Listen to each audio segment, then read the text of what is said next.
Hi everyone and welcome to the Emily and Joe Show. Today we're going to be talking about common mistakes that first-time homebuyers make.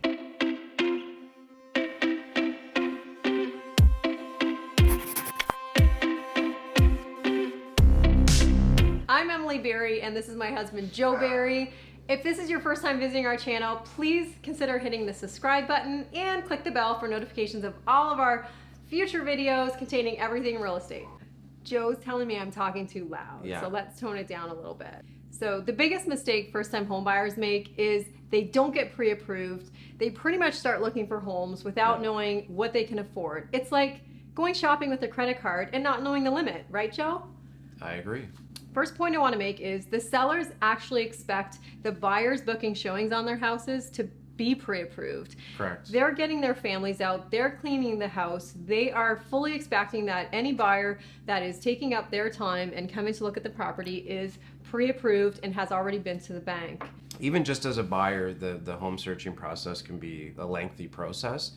And we've seen it where, people don't go and get a pre-approval. They could be going out for weeks looking at homes and they may not even be in their price range. So they could be $100,000, $200,000 difference between the homes that they're looking at and what they can actually afford. Absolutely. And unfortunately too is when you do that, it can set up an expectation where when you find out what you really can afford, it's completely different than what you were hoping for. And there is a difference between just getting qualified and getting a full pre-approval. Anybody can walk into the bank and talk to somebody for 15 minutes and say, here's how much money I make, what can I afford? And based on the income that's given verbally, the person could say, yes, you qualify and you could afford something up to $500,000. However, they're not collecting all their information, right, Joe? No credit They're check. not doing a credit check. They're not seeing if that guy recently bought an expensive truck. Yeah. They're not checking all the information. And Correct. so just running around with just getting pre-qualified, often what happens is they get an offer accepted on a house, and in that conditional period they get bad news. I just had one accepted on the one property we have, and the deal fell apart over financing because the buyer agent submitted an offer for about $40,000 higher than the buyer could actually afford. So it fell apart because the person thought they could afford the price of our house, and it turns out they were about $40,000 off of what the bank would give them. As a buyer as well, the thing you want to consider is what the bank will lend you isn't necessarily what you're comfortable affording. So you're basically, with a mortgage, or a house, you're buying a monthly payment. Mm-hmm. So when you're looking at your monthly payment, you need to factor in your personal expenses, obviously your vehicles and certain things like that the banks will consider. But then we have a lot of other expenses, as young people or as parents or whatever, you're buying your first home, you have a lot of costs that the banks aren't going to talk to you about. So you need to factor all that stuff in and ultimately be comfortable. And often the really good mortgage brokers, not just someone that you kind of walk into the bank and talk to, but the good mortgage brokers will go a little bit more in depth in terms of what your monthly budget is like, because ultimately you want to be comfortable with the payment. So if the bank says, oh, you can buy a house up to $600,000, you don't necessarily want to buy a house up to $600,000. You may want to consider something lower because you like to go on vacation. You don't want to live off of craft dinner. You know what I mean? And let's face it, there's like taxes involved. So I had a couple once said, oh, no problem. The bank told us we could go up to 600. That was their number. And I said, okay, no problem. Let's have a look at what those numbers are going to look like. They were like, yeah, that's pretty comfortable for us. But then they didn't have any idea of what the yearly taxes were on a property that big. Property taxes, what do you like to do on the weekend? How many vacations do you go on a year? Because you don't want to sacrifice your lifestyle for your house. I've seen that happen way too many times with people. All right, so the next mistake is looking for what we call in the real estate business a unicorn, which is a home that really does not exist. So what you want and the things that are really important to you versus what you can afford are two completely different things. Now, ideally, what we do is we make a list of all the things that we want, whether it be location, features like number of bedrooms, number of bathrooms, size of the yard, whether it has a garage or not. You kind of make a list of all that stuff, and then depending on what you can afford, when you find that home that kind of ticks off a lot of the boxes, there may not be a home for you in your price range that ticks off 100%. But if you make that list and you're diligent about it, when you find that house that you think is quite good and it ticks off, say 75, 80% of those boxes, then that very well could be the right home for you. Actually, Joe, our first property we bought, we wanted a ton of things. So we wanted updates, we wanted this, that, a finished basement. We would love to have a garage, but our price point did get us into a really good area. So we ticked off locations. That was really important to us because we just started having our kids. We got the apartment in the basement. We got the apartment in the basement we wanted. But we didn't get detached. We wanted detached and didn't garage. Get a garage. Yeah, absolutely. So we had to sacrifice there in terms of getting a semi-detached, but let's face it, with the semis that have been built in the last 20 years. Wish we would have kept that semi as a rental today. Yeah, but the semis that have been built in the last 20 years, I find they're quite good in terms of the sound barrier between the units. So yeah, we did sacrifice there, but we were happy with what we had, and we were able to tick off 80% of what we really wanted, and we were able to pull the trigger and ultimately start home ownership, which has led on to bigger and better things. One exercise I like to do with buyers sometimes, if there is a husband and wife, is I like to give them a piece of paper and say, write your top 3 things that you are looking for in a home. And I don't let them read each other's notes, and then I collect them, and you know what, there's usually 1 or 2 that are just glaring, and they're not going to buy property unless it has this, and all the other stuff is bonus. But yeah, don't look for the unicorn. One of the mistakes that home buyers make is thinking that they have to use the listing agent to buy the property, so they don't really know that they have the option to get a buyer agent that's representing them, and they just think they have to call listing agents and go through listing agents. Sometimes they think they're going to get a deal if they go through listing agent on the property, which isn't always the case. So I want you to know, if you're a first-time home buyer, that the seller pays the commission. The seller signs a contract with that listing brokerage to pay so much commission. And a lot of listing agents, if they double end and get both sides, they're not always reducing their commission.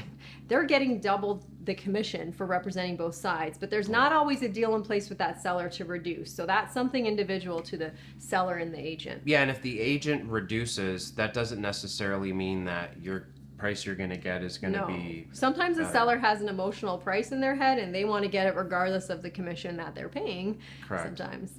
And I think one of the reasons why buyers assume that they're going to get a better deal from the going through the listing agent is that they don't understand, like you said, how the compensation is paid out. So if you have a buyer agent, typically when you go with your buyer agent and you buy a home, it's actually the seller that pays your buyer agent, so you're getting representation for free. When you commit to a buying agent, you can select who you want to work with. If you're going through the listing agent, you don't have a choice. The listing agent is whoever lists that house. You don't know if they're amazing or if they're just going to tell you something you want to hear. Oh, hello, a dog. Hi. Okay, that would be a blooper. Okay. When you select your own buying agent, the buying agent is working for you, not the seller. They are drafting that agreement of purchase and sale with clauses and conditions that benefit you, that protect you. They're showing you comparable sales. When we offer with buyers, we're often showing them all the comparable sales to help them make a good informed decision on what to offer on that property. We're looking for things wrong with the house. We're giving them advice on saleability of the home. I mean, we're looking out for them because in the long run, we want to keep this client as a long-term client. When they sell that house 3 or 4 years later, we want them to call us. We want them to have a good experience with us and know that they are represented properly. Yeah, and a good example where this can really backfire, like you were talking about earlier about the seller having an emotional price. If you go into a home and you really want to buy it and the home is, say, $50,000 overpriced, if you're going through the listing agent's not going to tell you the house is $50,000 overpriced. So you could potentially be paying, and we used to see this a lot with the homes that were private sale. So people go in and buy a private sale. They would have no clue what the value was. They're just paying what the seller's asking because they want the house, and they're not doing any research at all. Yeah, and that's where if you don't have a buyer agent that's actually looking out for your best interest, that's not to say that the listing agent won't look out for your best interest, but there's always that risk of conflict. There's amazing listing agents. I've double-ended many listings myself, and I'm very careful in that situation. I do show comparable sales to the buyer, and I do try to represent both sides as best as I can, but it is a conflict of interest. Ultimately, we really recommend getting a buyer agent that's familiar with the area that you're in, that's on top of things, that will be getting you into the new listings as they come up. We see a lot nowadays where people are coming from out of town, let's say Toronto, and they have an agent in Toronto, but the agent never comes down, doesn't look at the property, and so they're not really getting properly represented. You really want to get a good buyer agent that knows the areas, because even going from street to street may have a big impact, whether it's on value or whether it's on, you know, whether you'll enjoy the neighborhood or not. There's big differences from different sides of the city or different subdivisions. And so local agents are going to have a much better sense of that. And it's something that really doesn't translate on, you know, printing off some MLS listings. You don't really get a sense of what the neighborhood is like. So you really want that advisor that's going to be able to figure out, you know, school zones and, you know, amenities and things like that that are going to be ultimately important to you. They will help you filter that search and get you into not just the right home, but in the right area. So the next mistake we're going to talk about is underestimating closing costs. So ultimately, when the home closes, you need to have your down payment, but there's also additional costs that you're going to incur on the day of closing. Yes, so you want some extra savings.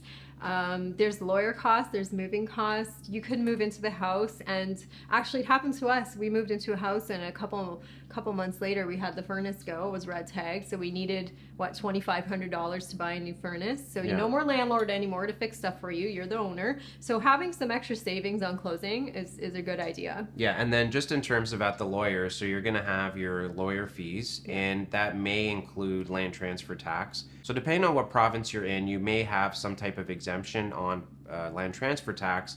However, land transfer tax can get quite expensive. So there is a limit in terms of exemption in Ontario. I believe it's up to maybe $4,000 is the rebate. Yeah. So if your land transfer tax is over $4,000, you need to be prepared to pay that as well. Okay. So another big mistake is analysis paralysis, and we see this a lot with first-time homebuyers and also first-time investors, because obviously buying that first home or buying that first rental property, it's a scary thing, right? You're talking about a very big investment.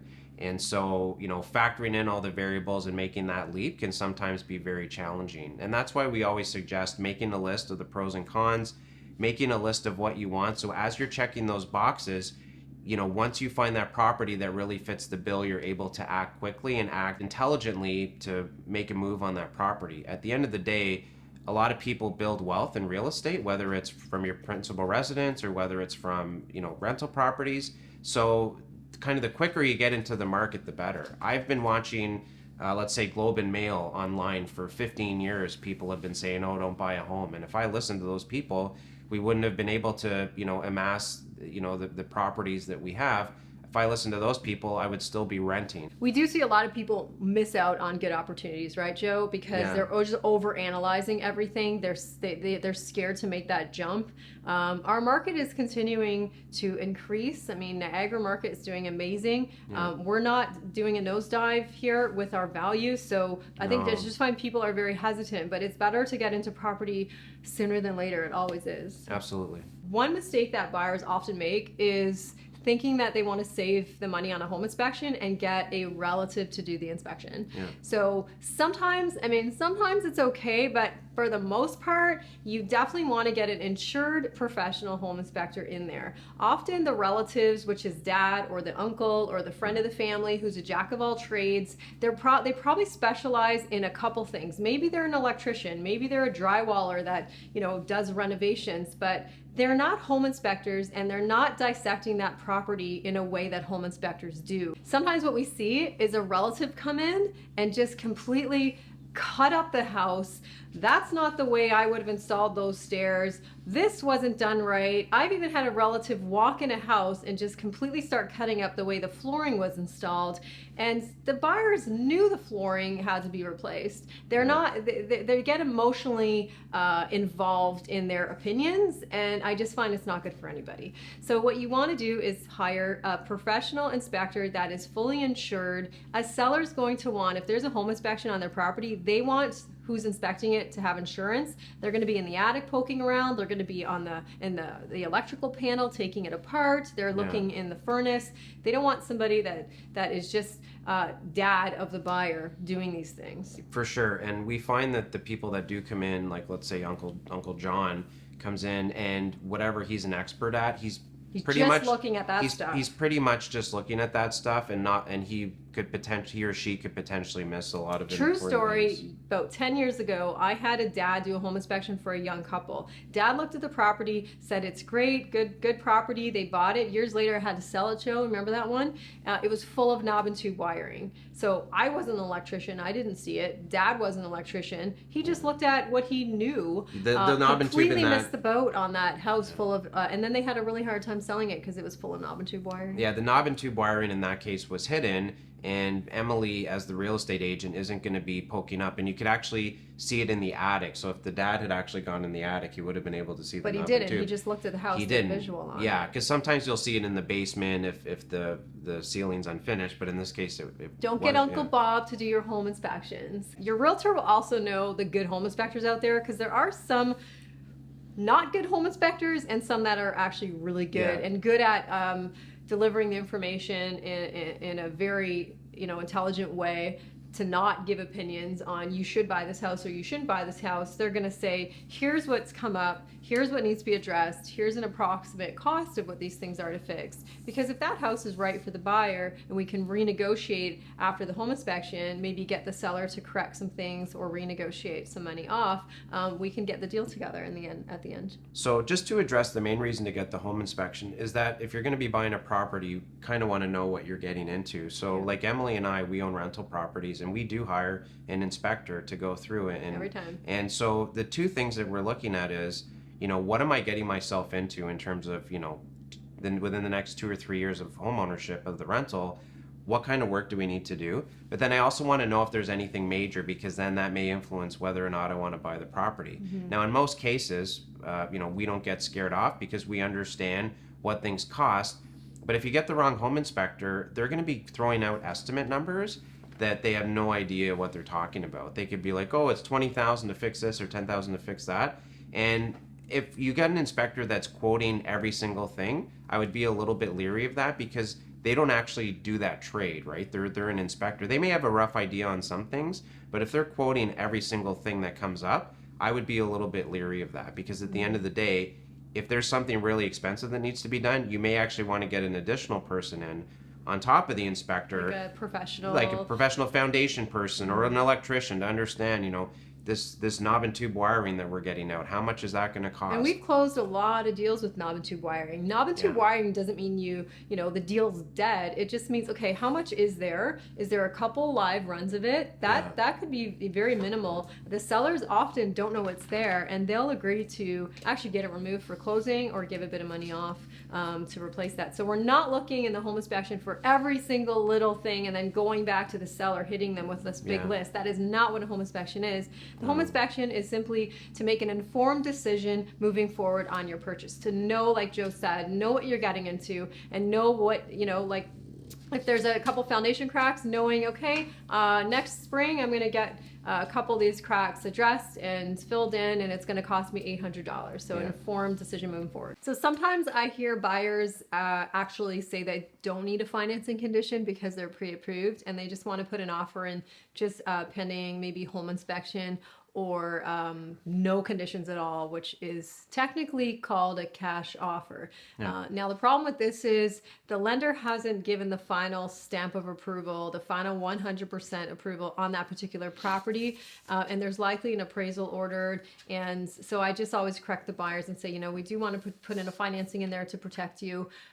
Think about it this way. If you don't put a financing condition in your offer, to the seller's point of view is that's a cash offer, meaning they really do think you have the cash in the bank to close that and you don't need to borrow, or you really need to be 100% that you can get that financing.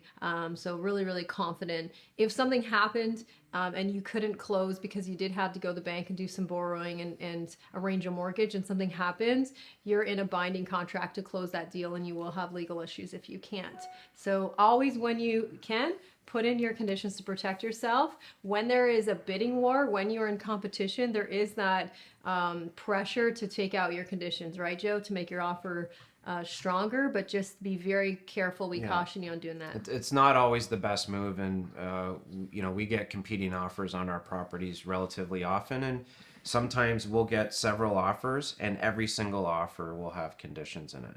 So lot, it's yeah. not necessary that you have to take those conditions out, and you need to be really comfortable with what you're doing. And generally, we don't recommend going in cash. And the other thing too is a pre-approval is a pre-approval, you know, based on your current situation. But then a full approval is has a lot more to do on the specific house.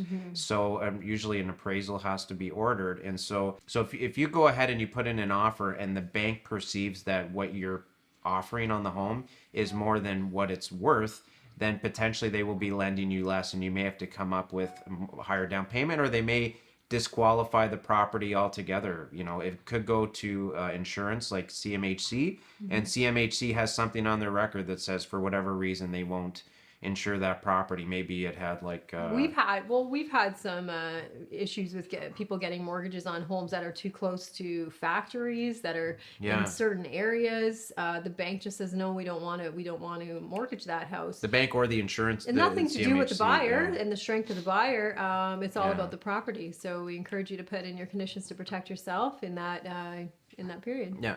Thanks for tuning in and watching our show today. Please consider subscribing to our channel. We promise to bring you a lot more videos of everything real estate.